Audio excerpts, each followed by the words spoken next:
Conol Bey yuko wapi? Ametoweka au ana mpango wa siri? Sasa mtazamaji wa Chemba Talk Show, kumekuwa na maswali mengi sana ambayo imekuwa ikirudiwa mara kwa mara kwamba Conol Bey yuko wapi?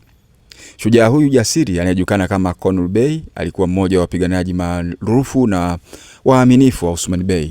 Tulimuona akipigana vita kwa ujasiri, akisimama bega kwa bega na Osman Bey na kulinda heshima ya dola changa ya Kai. Lakini ghafla Conol Bey anatoweka. Hakukuwa na tukio la kifo, hakukuwa na mazishi, hakukuwa na maelezo rasmi. Lakini kama ambavyo imeweza kuelezwa na upepo wa kihistoria, je, waandishi walimsahau? Bado kuna swali au kuna siri kubwa nyuma ya kuondoka kwake?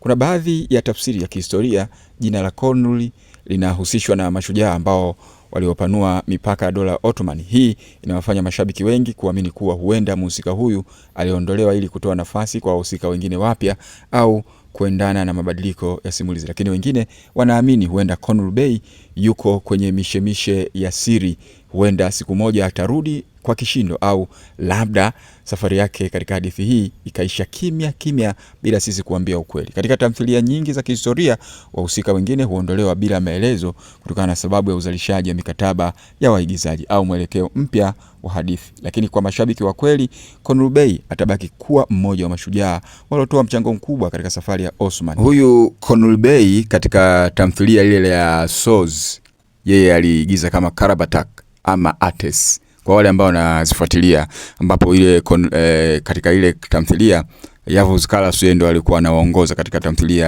ya Soz. Waturuki noma. Sasa niambieni kwenye maoni yenu, je, mnaamini Conol Bey atarudi au mnafikiri safari yake itaishia hapa ama ishafungwa? Usisahau kulike na kushare, kusubscribe ili kuendelea kupata uchambuzi wa kina kuhusiana na Conol Osman Bey. Mimi ni kiraka chenu hapa, Amini Nyaungu.